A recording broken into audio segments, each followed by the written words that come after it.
We had Jahmyr on last week, so it was only right that we get the one and only David Montgomery, Demo, Knuckles on for a crazy game he had against the Ravens, so we had to get him on. You guys know Demo. Great character, funny guy. Him and EQ got after it. We asked him some maybe not PG-13 questions, but the dude's hilarious, so stay tuned. Make sure you guys subscribe to our YouTube page and wherever you get your podcasts. Hit that bell to get notifications on all things St. Brown Pod related. And don't forget to cop some merch. That's only if you really fuck with us. If you avid listeners, people that listen to us, watch us on a weekly basis, not those that just come and go. But those that are always here and support us, make sure you cop some merch. We are back with another episode of the St. Brown Podcast. We got the one and only. Last week we had Jahmyr. So I thought it'd only be right if we have the other one, David Montgomery, Demo, Knuckles.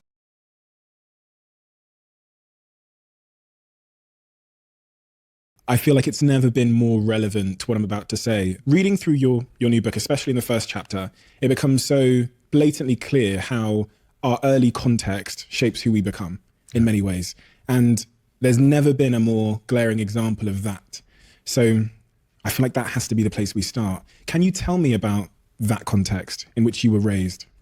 Wow. First and foremost, I was raised in Flint, Michigan, and I was born in 1968, and I just want to give some context. The fact that Flint, Michigan was the Palo Alto of the United States. What I mean by that is General Motors was the most successful corporation in the world.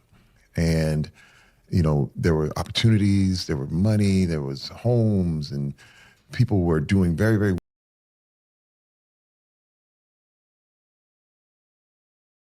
watching, and I'm looking at the faces, on those Zoom calls, the faces right there, right? And I'm just watching him. I'm looking for body language. And this guy was just so into what we were talking about. He didn't want to get off the Zoom call. He wanted more questions. He just looked real hungry to me, and a guy that is passionate about the game of football. And I think that's exactly what we got. So that was definitely cool to hear about the Greek Freak 2.0. He then touched on the big picture of the defense at the moment and how he sees things. There's a lot of new guys, whether they are rookies or veterans that are new to the system, and he's basically throwing the book at them with the goal of basically getting them baptized via full immersion to the schemes and the play styles and all that good stuff. And he wants to work through all these growing pains as absolutely early as possible, and he's doing it intentionally to see who can retain the coverages and all that good stuff, even though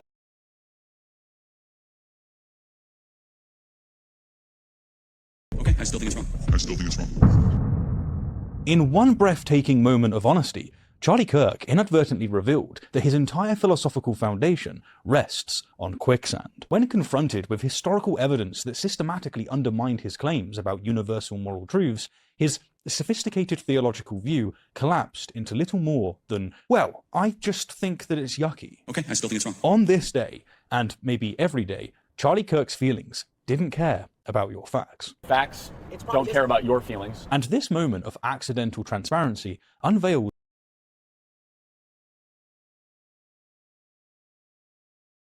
will be 2.5 hours long, so some of you are still taking this seriously. That's not going to work out. Our kids are in the car.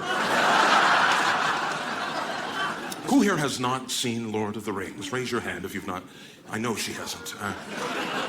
Okay, that would explain the what the heck was that look on your face. All right. Let me explain it to you. Lord of the Rings is a movie about walking. What they do is they walk and they walk and they walk and they eat some bread and they walk some more. It's like the Bible, but longer.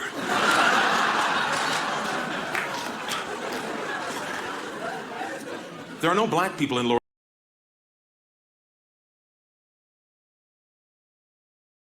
And that creates the fertile ground for demagogues. I mean, I think you're being generous to lawmakers, and I speak. I think it's not just an issue of them being Luddites or inexperienced. Yes. Don't forget that the social media companies are really lobbying. They're lobbying, right? Yes, they're lobbying, of course, and they're spending a huge amount of money to avoid regulation. They're hedging their bets, right? There's a very good reason why the owner of one of the companies wants Trump to win rather than Harris. There's a very good reason for that. The impact Facebook had in 2016, both in the referendum and in the presidential elections. They've got skin in the game. They're saying Trump is for free speech while he's literally threatening to jail Mark Zuckerberg if Mark Zuckerberg acts in a way that Trump feels is election interference. I mean, it's cognitive dissonance is rampant in this new environment. Yeah, and that's one of my points about actually the reason.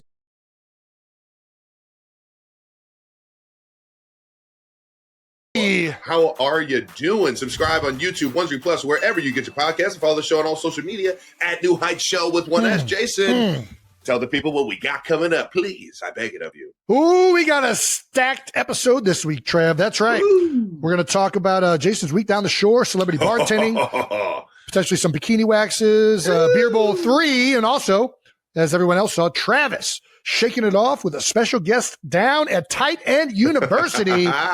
Broke the internet there for a couple of hours. We've also got some no dumb questions, movie club updates, maybe Travis finally eating some mayo. We'll see what happens.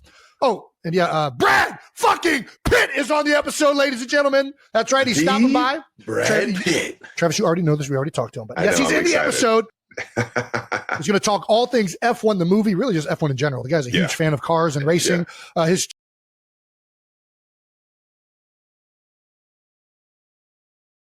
I was like, me and Travis are gonna be connected throughout this. My entire career was, you remember when we had the 4th preseason game? We used to have a little off time. You had like a little weekend. You played on Thursday. You kind of had a little. Well, you know, Coach Reed always would give you the walkthrough the day before the actual walkthrough. And me being a kid fresh out of college, I had a couple buddies that were rookies with me, and they were like, "Let's go out Saturday, man. Let's go out. We'll have the walkthrough on Sunday." We're done with. Just got back from St. Joe's. We had a great preseason. So we go out, and Coach Reed had told us the next day at like 8 o'clock we're going to have a 15-minute walkthrough done. That's all you have on Sunday. So I set 8 alarms on my phone. I have them all. I go out with the rookies. Of course, I get out there, and I see old Travis Kelce out at the same spot as I'm at. And I'm like, hey, let's Trav's like, come on, all y'all come over here to the table. Do this. Let's have a great time. So I have a great night. Get home.